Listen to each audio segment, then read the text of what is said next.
പ്രിയാസ് ഡയറീസിൻ്റെ പുതിയൊരു വീഡിയോയിലേക്ക് എല്ലാ കൂട്ടുകാർക്കും സ്വാഗതം. ഇന്ന് കാണാൻ പോകുന്ന കാഴ്ച ഹൈദരാബാദിലെ ഗോൽക്കൊണ്ട കോട്ടയാണ്. ഇനി ഗോൽക്കൊണ്ട കോട്ടയെക്കുറിച്ച് ഒരു വിവരണമാകാം. തെലങ്കാനയിലെ ഹൈദരാബാദിലുള്ള ഗോൽക്കൊണ്ട കോട്ട തുടക്കത്തിൽ വാറങ്കൽ രാജാവിൻ്റെ ഭരണത്തിന് കീഴിൽ ഒരു മൺകോട്ടയായിരുന്നു ഗോൽക്കൊണ്ട കോട്ട. പിന്നീട് 14 മുതൽ 17 വരെ നൂറ്റാണ്ടുകൾക്കിടയിൽ ബഹുമനി സുൽത്താൻമാരും കുത്തുബ് ഷാഹി രാജവംശവും ഇത് ശക്തിപ്പെടുത്തി.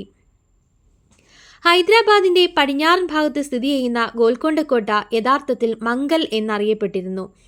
1143 ഇത് നിർമ്മിക്കപ്പെട്ടു.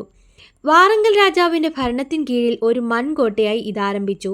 പിന്നീട് 14 മുതൽ 17 വരെ നൂറ്റാണ്ടുകൾക്കിടയിൽ ബഹുമനി സുൽത്താൻമാരും കുത്തുബ് ഷാഹി രാജവംശവും ഇത് ശക്തിപ്പെടുത്തി. അകത്തെ കോട്ടയിൽ കൊട്ടാരങ്ങളുടെയും പള്ളികളുടെയും മറ്റ് കെട്ടിടങ്ങളുടെയും കാഴ്ച നൽകുന്ന ഒരു കുന്നിൻ മുകളിലുള്ള പവലിയൻ്റെയും അവശിഷ്ടങ്ങൾ അടങ്ങിയിരിക്കുന്നു. 13-ാം നൂറ്റാണ്ടിൻ്റെ തുടക്കത്തിൽ കാകതീയ രാജവംശവും പിന്നീട് 16-ാം നൂറ്റാണ്ടിലും 17-ാം നൂറ്റാണ്ടിലും കുത്തുബ് ഷാഹി രാജാക്കന്മാരും ഭരിച്ചിരുന്ന കാലത്താണ് ഈ കോട്ടയുടെ ഉത്ഭവം. 120 മീറ്റർ ഉയരമുള്ള ഒരു ഗ്രാനൈറ്റ് കുന്നിലാണ് ഈ കോട്ട സ്ഥിതി ചെയ്യുന്നത്. ചുറ്റും വലിയ കൊത്തളങ്ങളുണ്ട്. തെലുങ്കിൽ ഇതിനെ ആദ്യം ഷെപ്പേഡ് ഹിൽ അല്ലെങ്കിൽ ഗൊല്ലക്കൊണ്ട എന്നാണ് വിളിച്ചിരുന്നത്.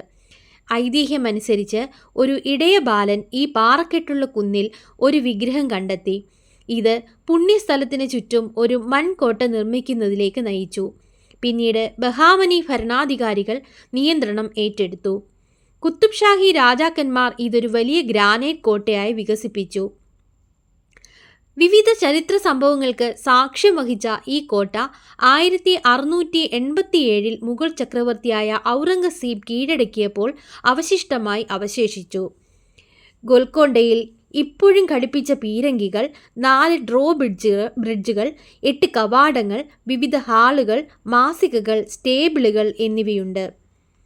ഏറ്റവും പുറത്തെ ചുറ്റുപാട് ഫത്തേ ദർവാസ അഥവാ വിജയ ഗേറ്റ് ആണ്. കാരണം ഔറംഗസീബിൻ്റെ സൈന്യം അതിലൂടെ വിജയകരമായി പ്രവേശിച്ചു. ഫത്തേ ദർവാസയിൽ ശ്രദ്ധേയമായ ശബ്ദപ്രഭാവങ്ങളുണ്ട്. താഴികക്കുടത്തിൻ്റെ പ്രവേശന കവാടത്തിനടുത്തായി നിങ്ങളുടെ കൈകൾ കൊട്ടുന്നത് ഒരു പ്രതിധ്വനി സൃഷ്ടിക്കുന്നു. അത് 1 കിലോമീറ്റർ അകലെയുള്ള കുന്നിൻ മുകളിലെ പവലിയനിൽ വ്യക്തമായി കേൾക്കാം. കോട്ടയിലെ നിവാസികൾക്ക് ഒരു മുന്നറിയിപ്പ് സംവിധാനമായിരുന്നു ഇത്. പക്ഷേ ഇപ്പോൾ സന്ദർശകരെ രസിപ്പിക്കുന്നു. ഇവിടെ മനോഹരമായ വാസ്തുവിദ്യയാണ്. മനോഹരമായ വാസ്തുവിദ്യയ്ക്ക് പേരുകേട്ട ഈ കോട്ട ഹൈദരാബാദിൻ്റെ സമ്പന്നമായ ചരിത്രത്തിൻ്റെ ഒരു തെളിവാണ്. പുറം മതിലിനപ്പുറം കുന്നിൻ്റെ അടിഭാഗത്ത് ചുറ്റും ഒരു ഇരട്ട മതിലുണ്ട്. ഈ ഇരട്ട മതിലിനുള്ളിൽ പർവ്വതത്തെ ചുറ്റിപ്പറ്റിയുള്ള 3ാമത്തെ മതിലുണ്ട്. AD 1724 പുറം മതിലിൻ്റെ ഒരു വിപുലീകരണം വടക്ക് കിഴക്കൻ ഭാഗത്തുള്ള ഒരു ചെറിയ പ്രദേശം ഉൾക്കൊള്ളുന്നു. ഇപ്പോൾ നയാഖില എന്നറിയപ്പെടുന്നു.